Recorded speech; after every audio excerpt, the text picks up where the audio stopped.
Bom dia, gente, tudo bom? Essa aqui é a nossa última aula desse semestre. E com a última aula, eu quero dizer, a última aula que eu vou gravar, eu vou colocar. Semana que vem a gente tem aula normal, mas eu só vou estar no Zoom para tirar dúvidas de vocês, porque é a semana da prova. Então, lembrem-se da prova, se tiverem alguma dúvida, eu vou estar lá para tirar as dúvidas de vocês. E aqui a gente vai terminar com os direitos políticos passivos, e aí a gente encerra o conteúdo desse semestre. A semana passada, a gente estava discutindo os direitos políticos ativos, então a obrigação de fazer, no caso, votar, e as regras em torno disso. Hoje a gente está falando dos direitos passivos, então se os direitos ativos são votar, os direitos passivos são e precisam ser votados.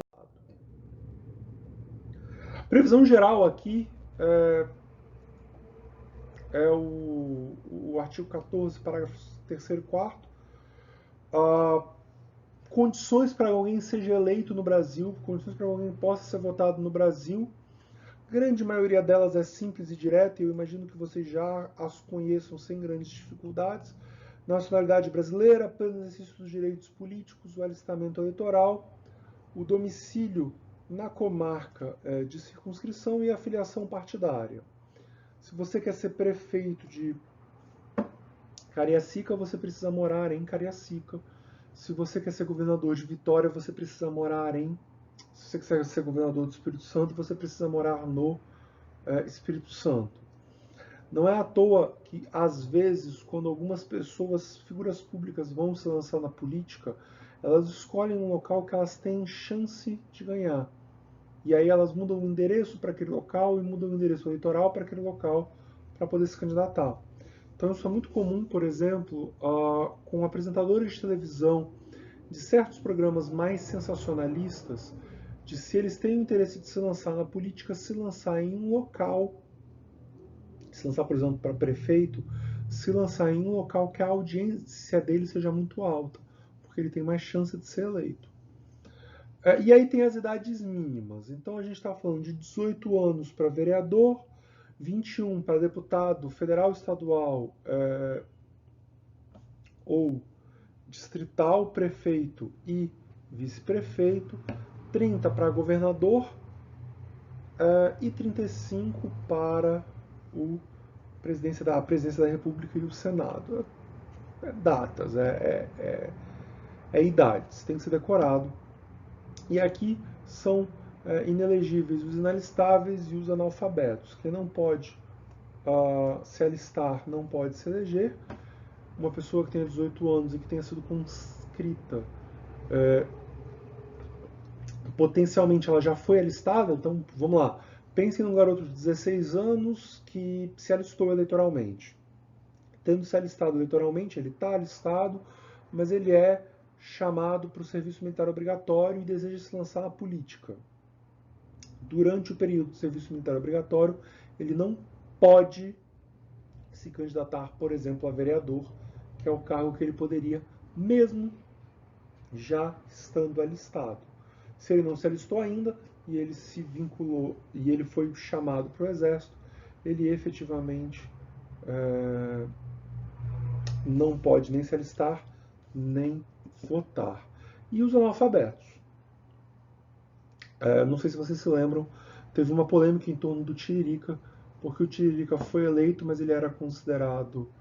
Havia uma dúvida se ele era analfabeto ou não, e fizeram ele fazer uma prova. Houve algumas críticas com relação a isso, mas pediram para ele fazer uma prova para comprovar que ele era alfabetizado. Bom, sabendo o que é necessário para ser reeleito, a gente vai para a discussão da reeleição. E aí, assim, vocês sabem disso, de novo, é a realidade que a gente vive. Os chefes do executivo podem se reeleger uma única vez. Repara, o presidente da República, o governador de estado do Distrito Federal e prefeitos, e quem os houver sucedido ou substituído no curso dos mandatos, eles podem ser reeleitos para um único período subsequente. A reeleição ela está limitada a uma única vez no poder executivo. Repara que não existe uma regra que impeça que a pessoa se candidate novamente passado um período. A gente viu isso na última eleição, numa disputa se o Lula poderia se lançar candidato ou não.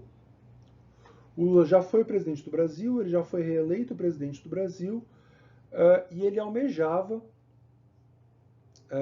ter um terceiro mandato. Tá tudo bem. Ao contrário dos Estados Unidos, que tem uma regra que proíbe não apenas a reeleição, como a utilização de mais de 2 mandatos. Então, nos Estados Unidos, você foi eleito, se assumiu a presidência por um período, você só pode assumir por mais um período durante toda a sua vida. Seja um seguido do outro, seja um separado do outro. Aqui no Brasil, a gente não limitou pela quantidade que pode ser servida ao longo da vida, a gente limitou a quantidade que pode ser servida subsequentemente. Então, pode ter reeleição, isso começou com o Collor, isso começou com o Fernando Henrique. A reeleição é possível, mas ela está limitada a um único período. Se os chefes do executivo quiserem renunciar, quiserem trocar de cargo, eles podem, mas eles precisam renunciar 6 meses antes. Então repara, pensem num senador. Um senador tem um mandato de 8 anos, e tendo um mandato de 8 anos, ele não precisa fazer campanha de 4 em 4 anos. Joia? Se o senador tem mandato de 8 anos, ele pode fazer uma campanha para o Senado ganhar, ser eleito. Ele pode concorrer para a prefeitura da cidade dele, se ele quiser, 2 anos depois. Se ele não for eleito, ele continua como senador. Ele pode concorrer à presidência da República 4 anos depois. Se ele não for eleito, ele continua como senador. Ele pode, 6 anos depois, concorrer novamente à prefeitura da cidade, se ele quiser. E 8 anos depois, ele pode se candidatar à reeleição para o Senado.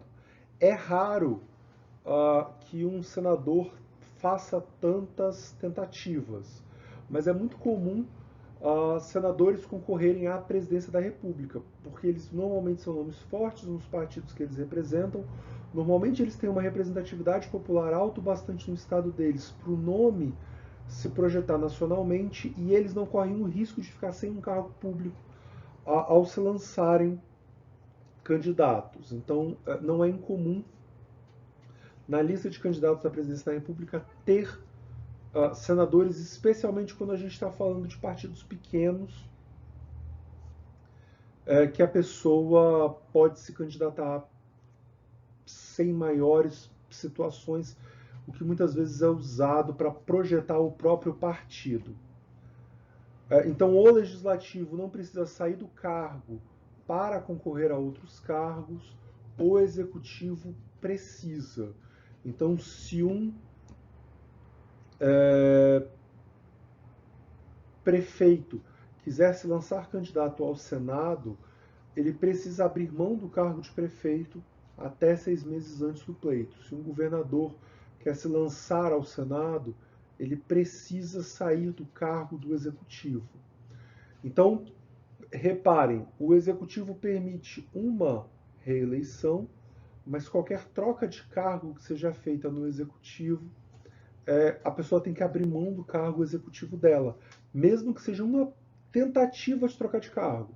O cara está se candidatando a, sei lá, deputado federal. Então a gente tem um prefeito que tem mais 2 anos de mandato de prefeito e ele quer se lançar a deputado federal. Ele precisa abrir mão do cargo de prefeito para isso, e se ele não for eleito, ele não pode voltar. Tranquilo?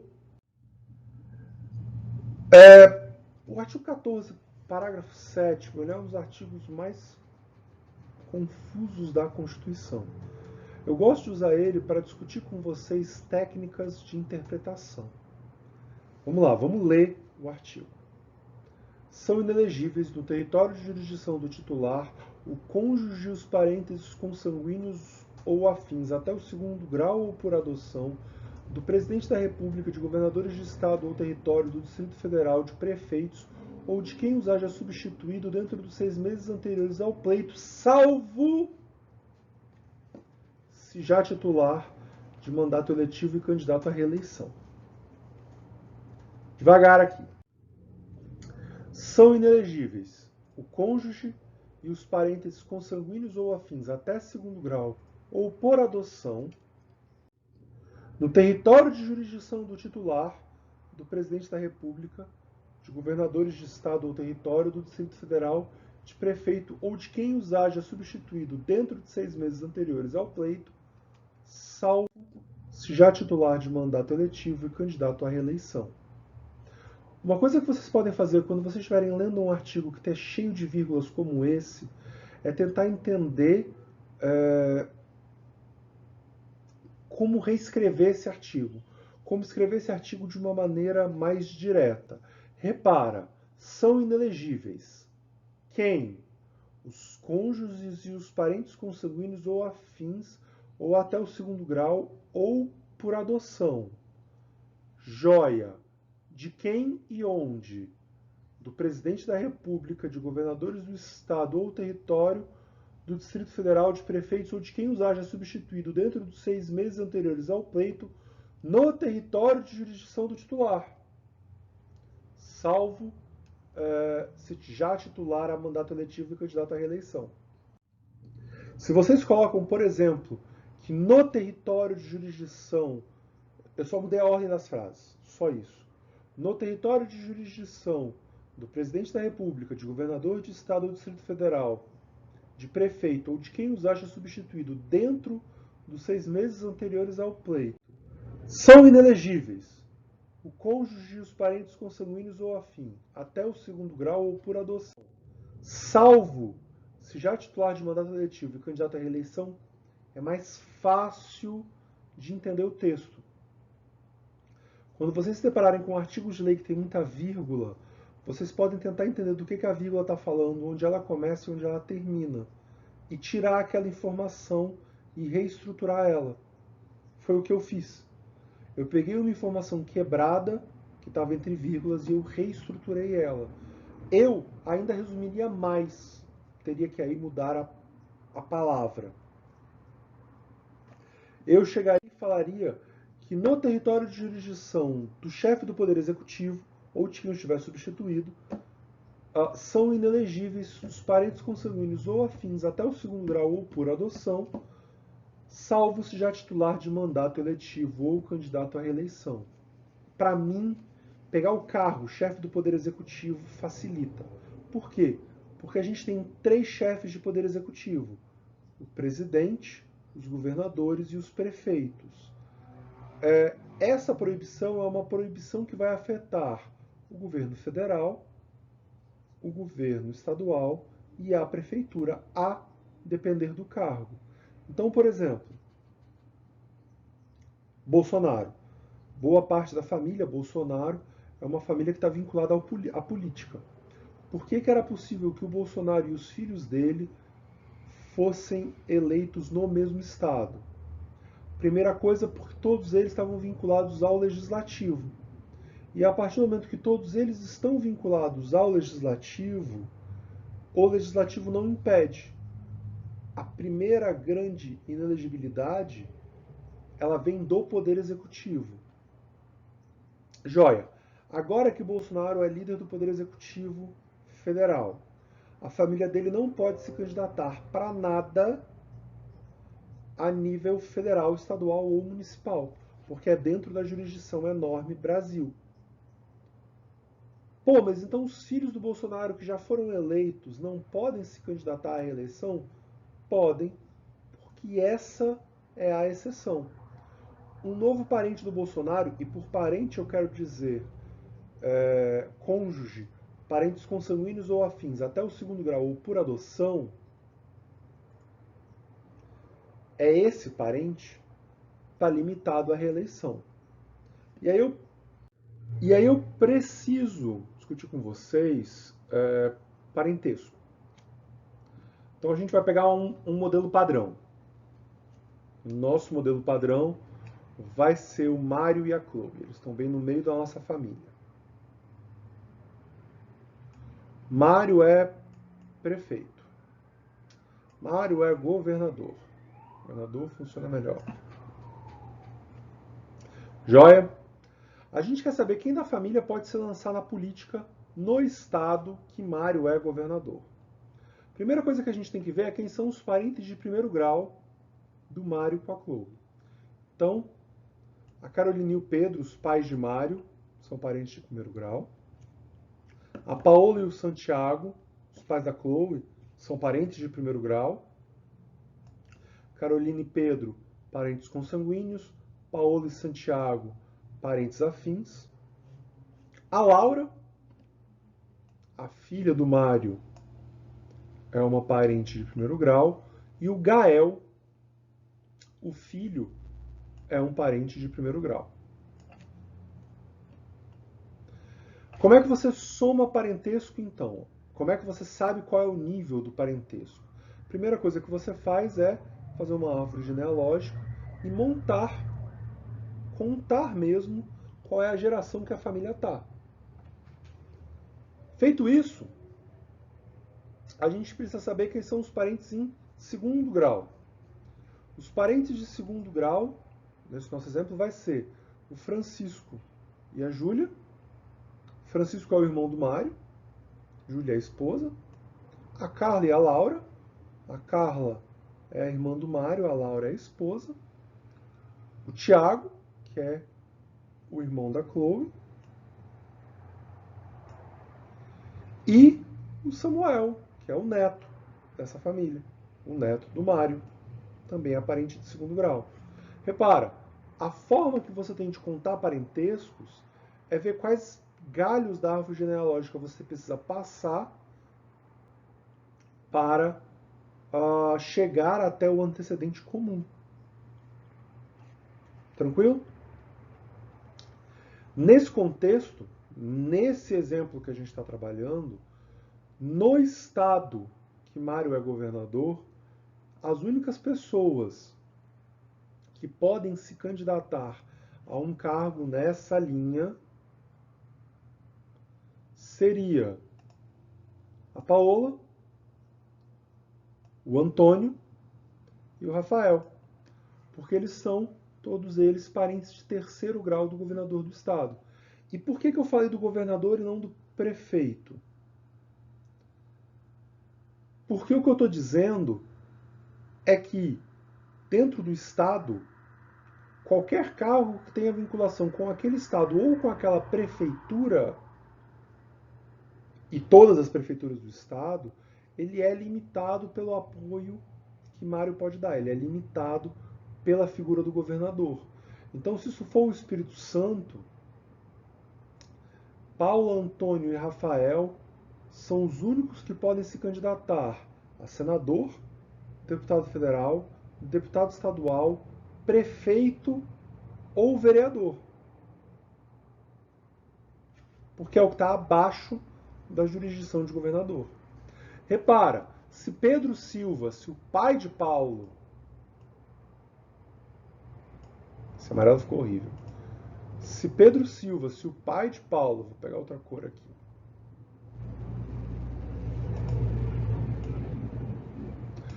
Quiser se candidatar a presidente, ele pode, porque é a instância acima. Então, sempre que vocês pensarem na inelegibilidade, até o segundo grau, montem árvores genealógicas, vai ser mais fácil para vocês. Procurem a pessoa que quer se candidatar, procurem a pessoa que tem cargos no executivo, são só cargos no executivo que interessam, e contem para ver se é possível ou não. Não tem muito o que discutir com vocês, essa é de longe a forma mais fácil. Algumas pessoas querem decorar isso na base do primo, na base do sobrinho, na base do não sei o quê. Vocês vão ter mais trabalho fazendo isso. Por quê? Porque quando vocês se depararem com situações como essa, não é incomum que você tenha várias pessoas da mesma família na política. E quando você começa a ter várias pessoas da mesma família na política, você tem que contar individualmente as situações. Então, por exemplo, se a gente tem... Deixa eu dar um exemplo para vocês.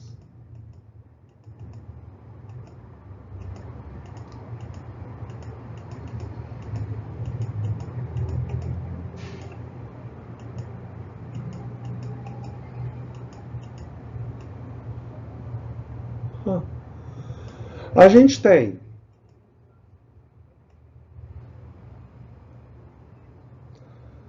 Mário, e aí o casal, né? Como prefeito de Vitória. A gente tem o Thiago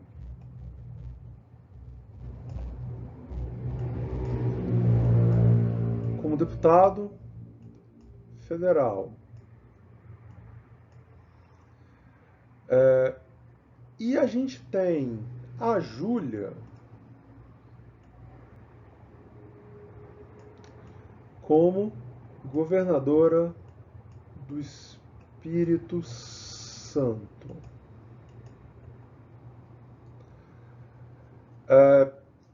Mário estava em processo.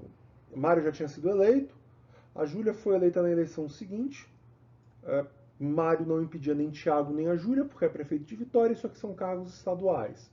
E agora a gente está na situação de reeleição. Na situação de reeleição, repara,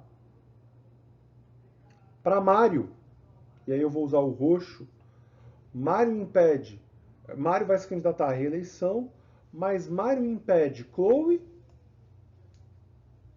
como cônjuge, Laura, Gael, Paola, Santiago, Carolina, Pedro, Francisco, Carla e Laura,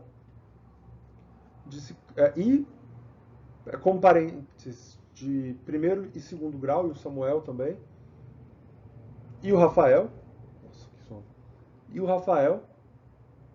como parentes de primeiro e segundo grau, de se candidatarem a vereadores de Vitória. Só que isso restaria a Paula e o Antônio. Só que a Paula é parente de primeiro grau da governadora do estado. Ela também não pode se candidatar a nenhum cargo em Vitória. Nesse exemplo que a gente está lidando aqui, da família, nas eleições locais, a única pessoa que poderia se candidatar no Espírito Santo é Antônio.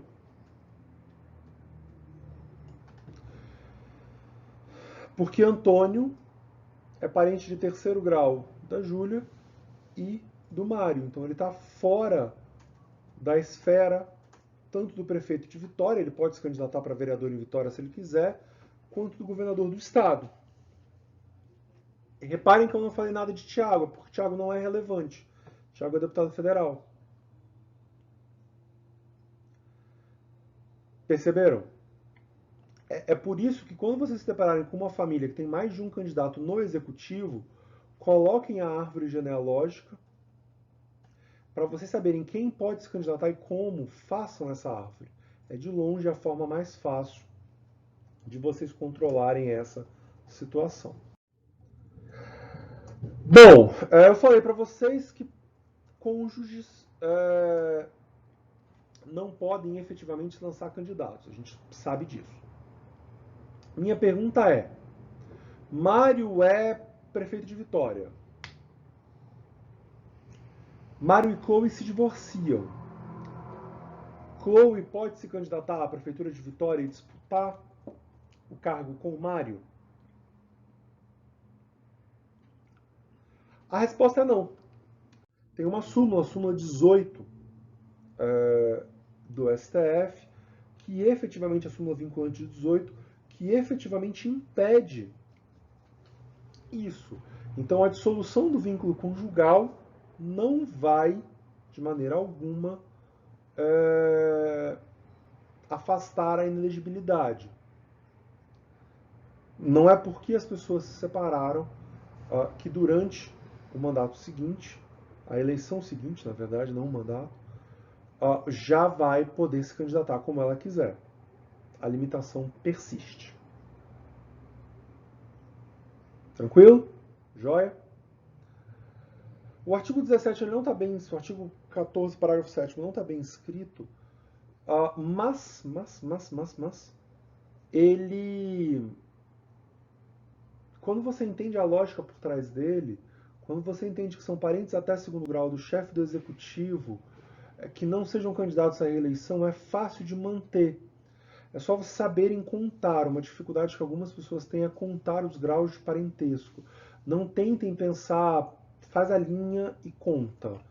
Então daqui para cá é 1, daqui para cá é 2, daqui para cá é 3. É isso.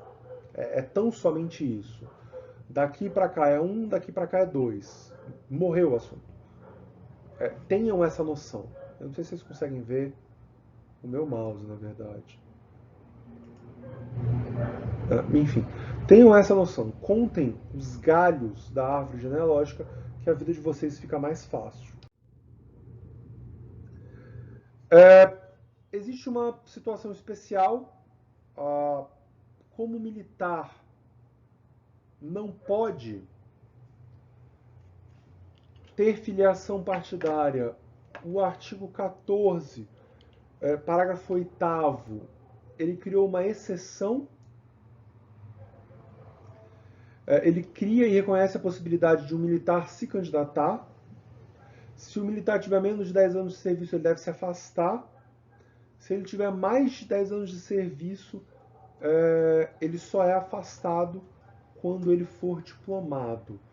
Até a diplomação, então ele tem que ser eleito para ser diplomado, para receber o cargo. Até a diplomação ele é levado à autoridade superior e fica por lá, sendo afastado dos serviços e das atuações usuais.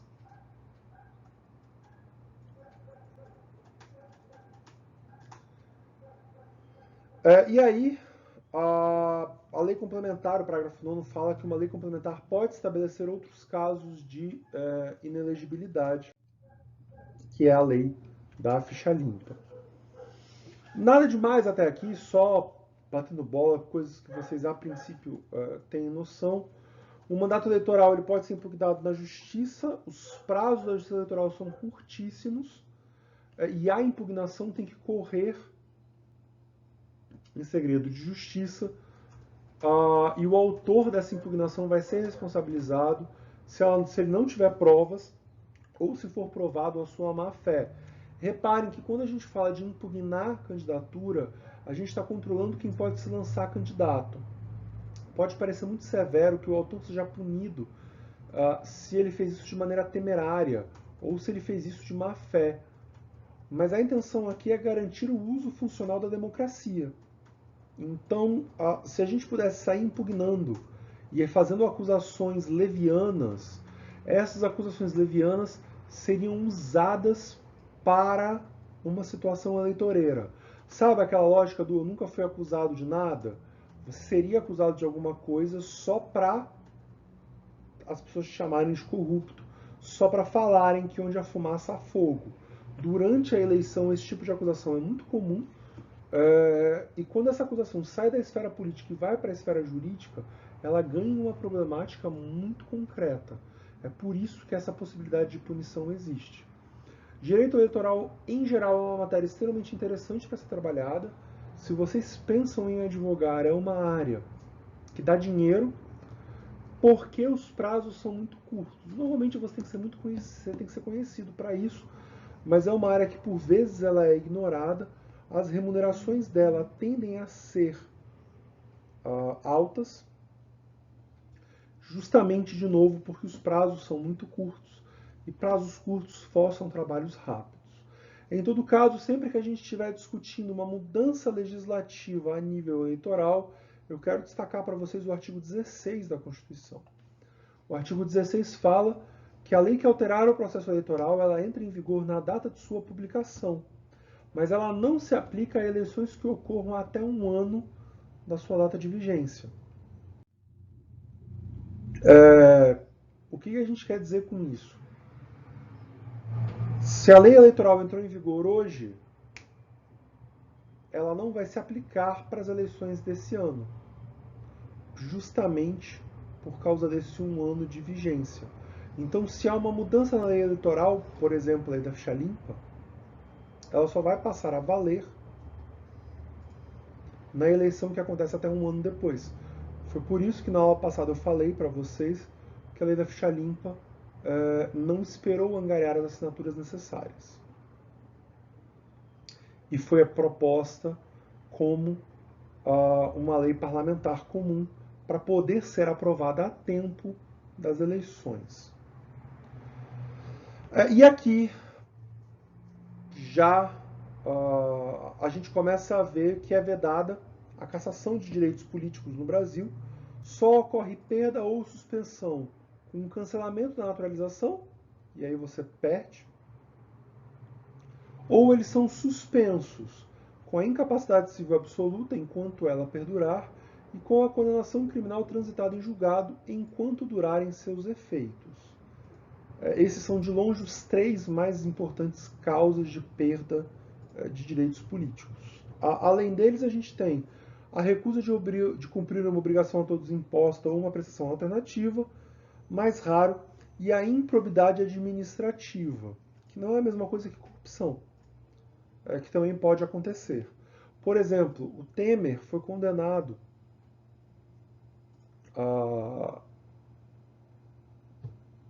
por uma questão fiscal e ele não podia se candidatar à reeleição, não teria sido reeleito, dado o baixo nível de popularidade dele.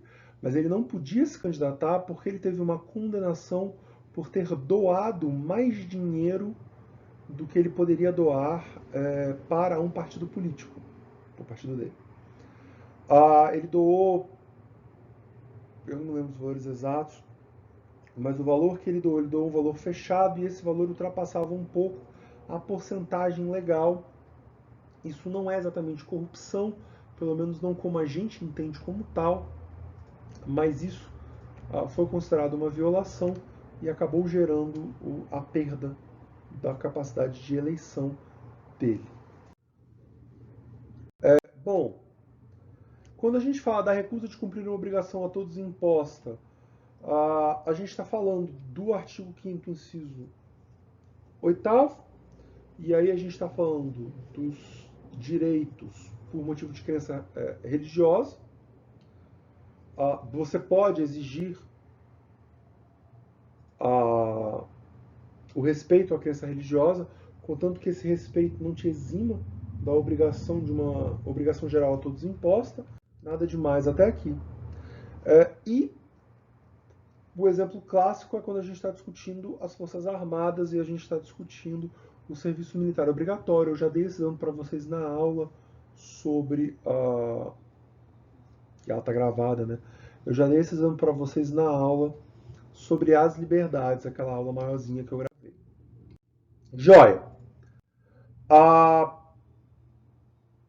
E aí a improbidade administrativa, ela gera suspensão dos direitos políticos, a perda da função pública, a indisponibilidade de bens e o ressarcimento ao erário na forma e graduação previstas em leis sem prejuízo de uma ação penal cabível. Teve um caso de um prefeito que foi acusado de improbidade administrativa porque ele não tinha investido o bastante na educação naquele ano. Aquele ano era um ano perdido.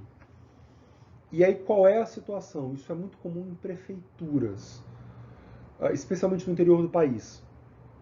Você tem prefeituras que não têm verba por várias e várias razões, e não tendo verba, nesse exemplo que eu estou pensando em particular, o prefeito foi afastado, e tendo sido afastado, o vice-prefeito assumiu, ele assumiu com um ano fiscal em curso, com investimentos horríveis que já tinham sido feitos pelo prefeito, que gerou o afastamento dele. E aí o vice-prefeito que assumiu o cargo, e assumiu o cargo definitivamente, houve um impeachment da prefeitura,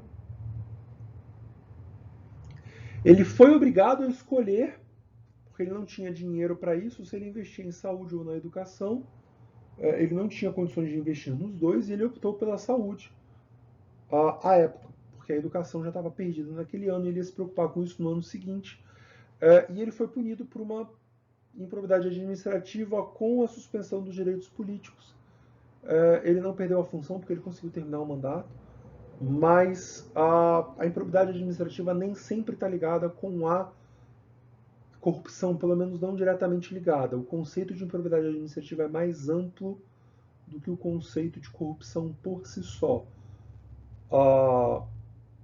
Agora, com o coronavírus, existe uma discussão que alguns dos investimentos que estão sendo feitos na saúde está tendo superfaturamento.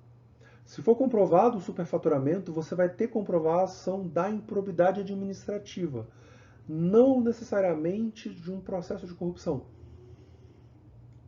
São questões diferentes. Um prefeito que tenha comprado um aparelho superfaturado e não tenha tomado as medidas necessárias para verificar se aquele aparelho é adequado, ele está entrando na improbidade administrativa, ele não está exatamente atuando no nível de corrupção. Claro que nada impede que ele, além de ter cometido uma improbidade administrativa, cometa também um ato de corrupção. Os dois não precisam andar juntos, mas normalmente andam. É só essa a ressalva que eu estou fazendo. Aqueles eram os nossos direitos políticos passivos, e agora eu vou passar rapidinho sobre os partidos políticos no Brasil, só uma visão geral das regras mesmo. É livre a criação, fusão, incorporação e extinção de partidos políticos, sendo que existem alguns requisitos. Primeiro, o caráter nacional, não pode ter partidos locais, pode ter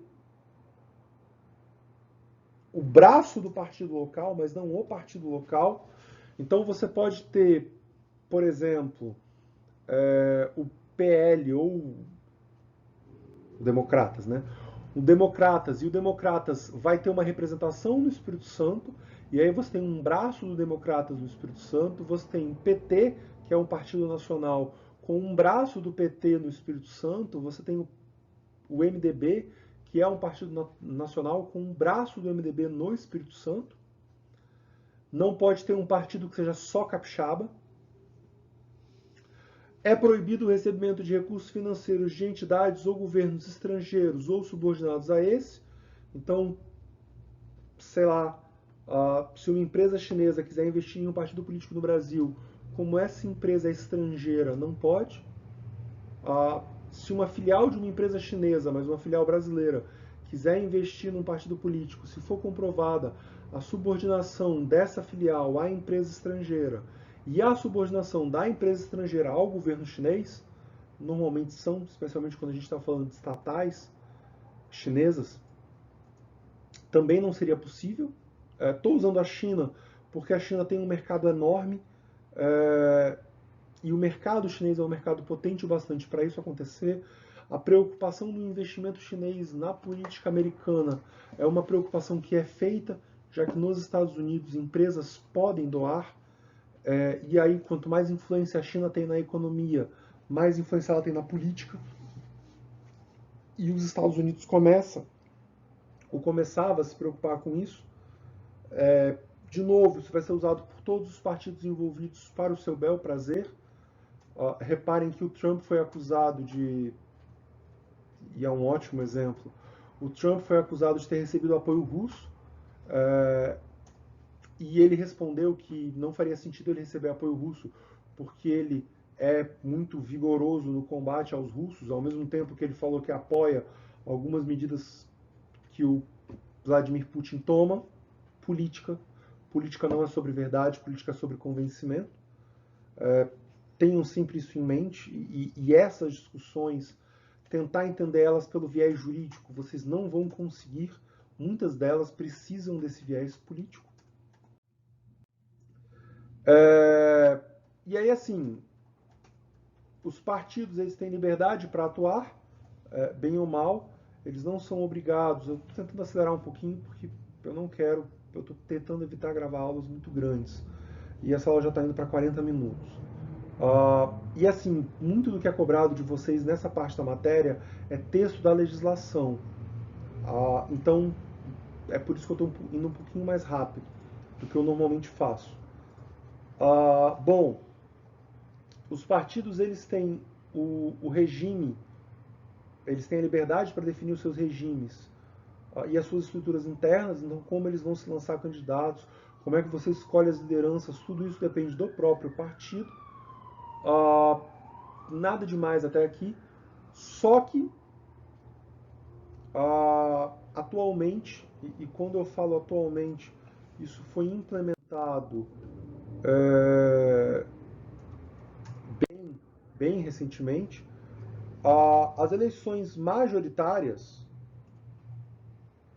pode ter coligação, mas não nas eleições proporcionais. O que isso quer dizer? Você pode fazer uma coligação para eleições do Executivo e do Senado.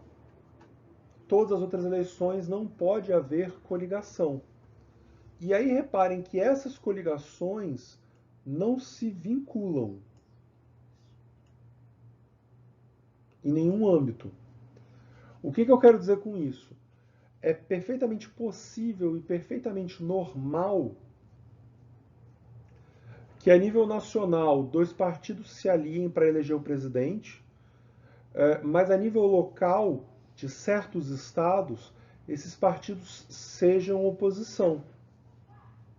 Isso é comum, porque não há uma vinculação entre as eleições, entre as alianças tidas a nível nacional e a nível local. E reparem que essa limitação para as eleições majoritárias é uma limitação nova, ela só vale a partir das eleições de 2018. Antes das eleições de 2018, por isso que foi incluído pela emenda constitucional de 97, eu trouxe a emenda aqui nos slides. Antes de 2018, a real era que você tinha alianças multiescaladas, então você tinha alianças distintas a níveis locais e nacionais, no caso de governadores e prefeitos, e o legislativo tinha alianças diferentes e ainda mais confusas. Isso acontecia. Para tentar tornar essas eleições um pouco mais compreensíveis, começaram a fazer essas limitações. Partidos políticos têm estatuto, ele é registrado no TSE, e os partidos políticos não podem ter uma estrutura paramilitar. Organizações paramilitares são proibidas, a gente já viu isso na aula sobre liberdade de reunião. Dei uma recapitulada para lá. E aí, os fundos partidários são distribuídos pelos partidos, incluindo o tempo de rádio e televisão. É distribuído normalmente conforme a representação do partido na Câmara dos Deputados e no Senado. Na verdade, para ter acesso ao fundo partidário, você precisa de pelo menos 15 deputados federais distribuídos em pelo menos 1/3 das unidades da federação. Então, 15 deputados federais distribuídos por 9 estados. E aí, isso aqui é a cláusula de barreira, se por acaso acontecer de não haver esse mínimo, as pessoas eleitas podem trocar de partido, é uma exceção que está prevista. Eu escrevi um artigo há um tempo atrás sobre partidos políticos e democracia no Brasil. É um artigo que eu gosto, eu acho ele interessante. Tem algumas discussões sobre democracia que podem interessar para vocês, então vale a pena vocês darem uma olhada. Se vocês tiverem interesse no tema geral de democracia e como é que funciona, eu fiz uma comparação como as coisas eram no Império Brasileiro e como as coisas foram até pouco tempo atrás, né? E, gente, eu não vou me estender mais, eu vou parar por aqui. A parte final foi um pouquinho mais corrida do que eu queria. Eu estou tentando ainda aprender como é que se dá a aula que vai gerar mais impacto em vocês. Eu estou tentando manter as minhas aulas abaixo de 50 minutos. Lembrem-se que eu estou sempre disponível no Zoom para tirar dúvidas no horário da aula. Então é só vocês aparecerem por lá que eu tiro as dúvidas que vocês tiverem. E semana que vem não tem aula gravada, não tem aula como essa no canal. Vocês só vão me ter no Zoom, porque a gente já vai estar se preparando para a prova final, a gente já vai estar se preparando para a prova, é a semana da prova. Deem uma olhada nas atividades, vejam se vocês fizeram a atividade. Semana que vem eu vou liberar uma lista, como eu fiz no primeiro bimestre, com quem fez e quem não fez. Se o seu nome não estiver na lista, refaça para a gente poder ter controle, para a gente não ter dor de cabeça com isso. Rock and roll, joia, beleza? Galera, eu vejo vocês no horário da aula. Bons estudos.